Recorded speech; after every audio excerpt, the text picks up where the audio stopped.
నీకు ఢిల్లీలో రాహుల్ గాంధీ ధర్నా చేస్తామంటే ఆ ధర్నాలు ఏమో పాల్గొనలే. పైగా రాహుల్ గాంధీ ఏమంటాడు, విద్యార్థులలో లాఠీ చార్జ్ కందెర్ర చేస్తాడు. ఇక్కడ రేవంత్ రెడ్డి లాఠీ చేస్తాడు, కళ్ళు మూసుకుంటాడు. జస్ట్ ఢిల్లీకును హైదరాబాద్కు తేడా ఏంటంటే ఆడ కందెర్ర చేస్తాడు, ఇలా కళ్ళు మూసుకుంటాడు. మరి మధ్య నడిచింది ఏంటి, మూటల. ఎన్ని మూటలు వస్తే అన్ని రకాల డ్రామా చేస్తావా?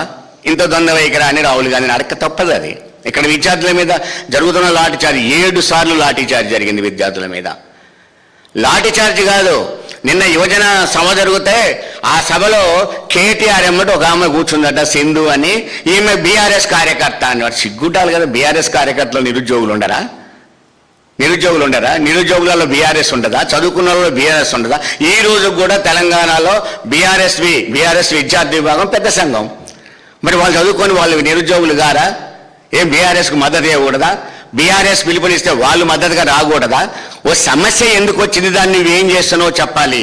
అంటే నీ 70,000 ఉద్యోగాలు ఇచ్చిన కేటీఆర్ సవాల్ చేస్తే దానికి ఒక ఆయన ఇద్దరు, నేను చెప్పానుగా క్యాబినెట్ హోదా వచ్చిందని, దానికి వాళ్ళు రివర్స్లో కొడుతూ ఉంటారు. నేను ఇప్పటికి అడుగుతున్నా, ఎందుకే ఇంత సవాళ్ళు, ప్రతి సవాళ్ళు? ఈ 70,000 ఉద్యోగాలకు ఫలానా తారీఖు నాడు మేము నోటిఫికేషన్ ఇచ్చినాం, ఇది నోటిఫికేషన్ అని చూపెట్టరాదు? పంచాయతీ పరిష్కారం అయిందిగా. ఏ రోజు ఇచ్చినావు నోటిఫికేషను, ఏ నోటిఫికేషన్ ఇచ్చినావు చూపెట్టు. మళ్ళీ కోతలు ఎందుకు ఇందులో, అబద్ధాలు ఎందుకు దీంట్లో? సూటిగా చూపెట్టు. 70,000 ఉద్యోగాలు ఇచ్చినాం. ఒక కాంగ్రెస్ నాయకుడు ఒక టీవీ డిస్కషన్లో పాల్గొంటుంటే ఎదురు కూర్చున్నాడు, మీ అబద్ధాలను నేను తట్టుకోలేను అయినా అబద్ధాలు ఆడుకోమని చెప్పి లేచిపోయింది. ఇలాంటి పరిస్థితి. అంటే ఇక్కడ మోడీకి వ్యతిరేకంగా రాహుల్ గాంధీ ధర్నా చేస్తాడు, కానీ మోడీ జోడీ హైదరాబాదులో అణిచివేసి నియంతృత్వంగా పరిపాలిస్తాడు. మరి రాహుల్ గాంధీ దాన్ని అరికట్టాలిగా. ఢిల్లీలో ఏదో డిమాండ్ చేస్తున్నావో అది ఇక్కడ హైదరాబాద్లో కూడా ఉండాలి కదా. అంటే రేవంత్ రెడ్డి కాంగ్రెస్ని ఖచ్చితంగా, రేవంత్ రెడ్డి లక్ష్యాలు 2 ఉన్నాయి. నేను ఎప్పుడు చెప్తుంటాను, మళ్ళీ చెప్తా. రేవంత్ రెడ్డి లక్ష్యాలు 2. ఒకటి కాంగ్రెస్ను బొందబెట్టడం, 2 కేసీఆర్ని ముఖ్యమంత్రి చేయడం. ఈ 2 అయిందాక నిద్రపోడు. కాంగ్రెస్ వాళ్ళు ఏంటి, మిగతా కాంగ్రెస్ వాళ్ళు బలనం కాకుండా తప్పించుకుంటున్నారు, రేవంత్ రెడ్డిని వదిలేస్తున్నారు ఇష్టపూర్తిగా. అందుకని ఎకరాలకు తొందరలోనే బయటపెడతాం. ఎకరాలు కబ్జాలు చేసేస్తున్నారు, అక్రమంగా బెదిరించి కొంటున్నారు. అదే ఇలా మాట్లాడాడు, బకరాలకు అమ్ముకుంటున్నాం అని. అందుకని నేను అనేది ఏంటంటే, స్పష్టంగా రేవంత్ రెడ్డి ఒక క్రిమినల్ యాక్టివిటీని తగ్గించుకోవాలి. నువ్వు ముఖ్యమంత్రి అనే విషయాన్ని మర్చిపో. ఏ జాతి అని మాట్లాడతాడు ఆయన. ఏం చేత? నోటుకు ఓటు నమ్ముకునే జాత?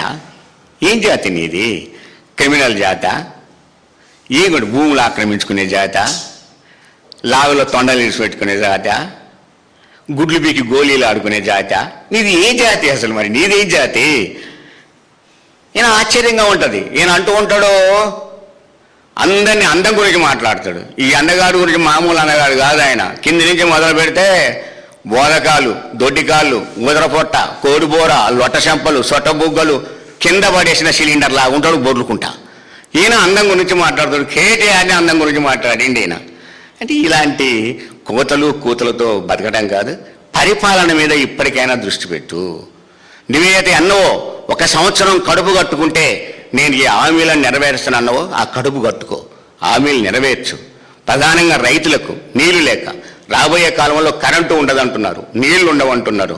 మరి వీటన్నింటి మీద జాగ్రత్త వహించి రైతులకు న్యాయం చేయమని కోరుతూ రేవంత్ రెడ్డికి మరొకసారి హెచ్చరిక చేస్తున్నా, ఇలాంటి కూతలు కూస్తే ప్రజలు ఊరుకోరు అని కూడా చెప్పదలుచుకున్నాను.